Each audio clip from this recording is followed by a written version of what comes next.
আওয়ামী লীগ সরকারের প্রভাবশালী মন্ত্রী, প্রতিমন্ত্রী, এমপি সহ ৪১ জনের দুর্নীতি অনুসন্ধানের সিদ্ধান্ত নিয়েছে দুর্নীতি দমন কমিশন দুদক। আজ সোমবার কমিশনের বৈঠকে এ সিদ্ধান্ত গ্রহণ করা হয়। দুদকের ঊর্ধ্বতন এক কর্মকর্তা এ তথ্য নিশ্চিত করেছেন।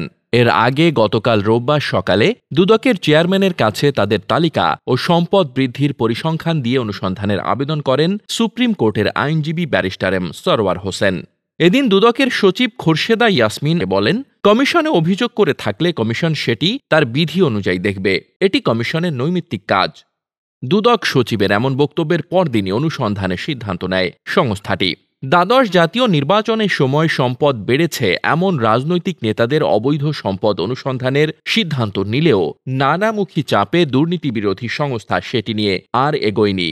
সুপ্রিম কোর্টের আইনজীবী ব্যারিস্টার এম সরওয়ার হোসেনের পাঠানো আবেদনে যেসব সাবেক মন্ত্রীর নাম রয়েছে তারা হলেন টিপু মুন্সি, নসরুল হামিদ বিপু, সাধন চন্দ্র মজুমদার, আনিসুল হক, ডাক্তার দীপু মনি, ডাক্তার এনামুর রহমান, জাহিদ মালেক, তাজুল ইসলাম, জুনায়েদ আহমেদ পলক, মুহিবুল হাসান চৌধুরী নওফেল, খালিদ মাহমুদ চৌধুরী, ফরিদুল হক, গোলাম দস্তগীর গাজী, ইমরান আহমদ, জাকির হোসেন, কামাল আহমেদ মজুমদার, জাহিদ আহসান রাসেল, নুরুল মজিদ মাহমুদ হুমায়ুন, শাহজাহান খান, হাসান মাহমুদ, কামরুল ইসলাম ও হাসানুল হক ইনু, মুহিবুর রহমান।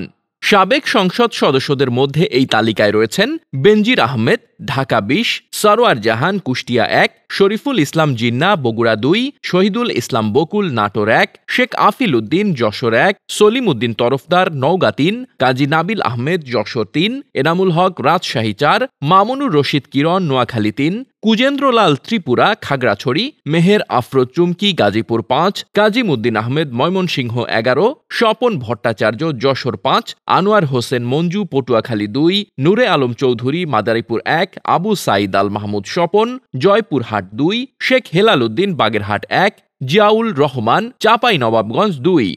এই পরিসংখ্যানে উল্লেখ করা হয়, গত ১৫ বছরে মন্ত্রী এমপিদের মধ্যে কারো আয় বেড়েছে, কারো স্থাবর ও অস্থাবর সম্পদ। এক্ষেত্রে সর্বনিম্ন ১০০ গুণ থেকে কয়েক হাজার গুণ, কারো ক্ষেত্রে সম্পদ ও আয় বেড়েছে লাখ গুণ পর্যন্ত।